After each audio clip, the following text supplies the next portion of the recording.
General H.I. McMaster, former NSA, National Security Advisor, Hoover Institute Senior Fellow right now. Good to have you back, General. Good morning to you. Some of the demands on behalf of Putin are here. Ukraine will not mobilize soldiers. Ukraine will not train soldiers. Ukraine will not receive foreign aid. And a lot of that foreign aid has to do with the demand that he'll make that there will be no arms shipments into Ukraine during this 30-day period. Will this fly? Can it fly?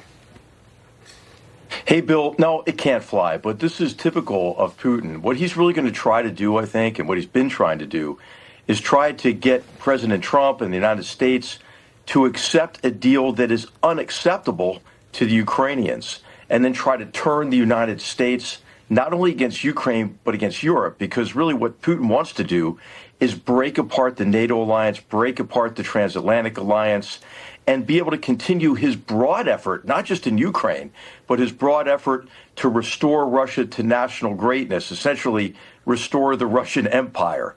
And so he's hoping for some kind of a power dividing relationship with the United States. And what he's expecting, and I don't think he's going to get it, but he wants President Trump to help him up off the mat, because he's put himself and he's put his country in an extremely weak position.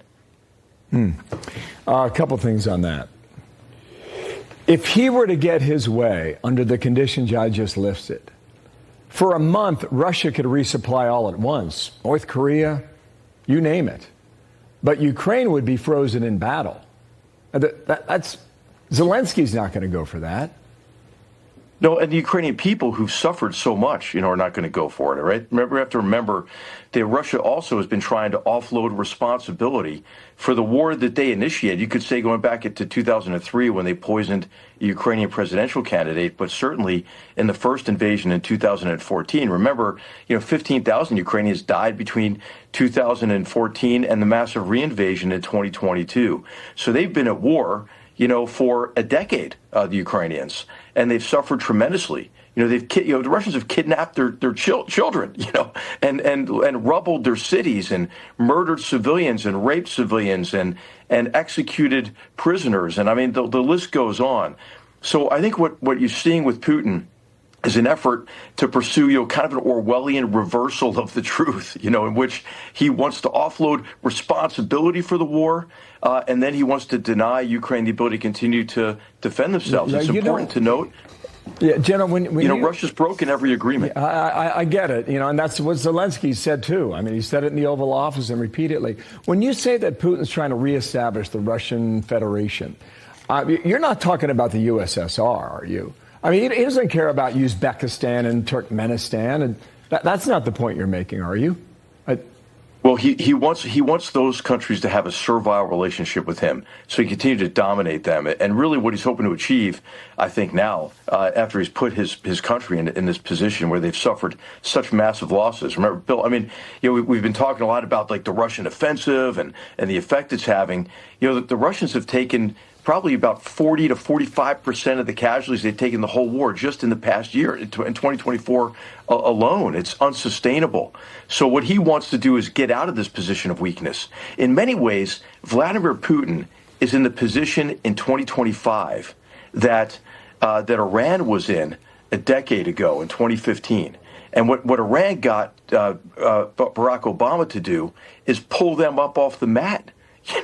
And I think what Putin's hoping is that President Trump will do the same thing to him with the deal that throws the Ukrainians under the bus and that helps Russia, escape, the very difficult, the weak position Russia's in. I don't think President Trump will do it, but you see, this is really what he's trying to achieve. It's pretty transparent, in the statements that he's made and the concessions that he wants to make up front. And, the thing with the Russians is, if you make a concession, it's not like going to say, oh, wow, that's really a gesture of goodwill, and now we're going to negotiate in good faith. They just pocket it, that concession, and go on to make unreasonable and infeasible demands. If I could, just to finish on this, Steve Witkoff was with Putin for hours last week.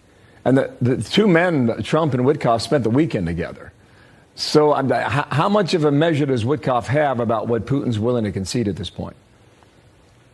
Well, he's a smart guy, so I'm sure he's smart enough to read between the lines with Putin.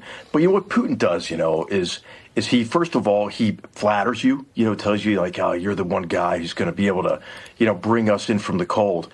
And then what they do is they try to get you to sympathize with them by creating this kind of sense of aggrievement.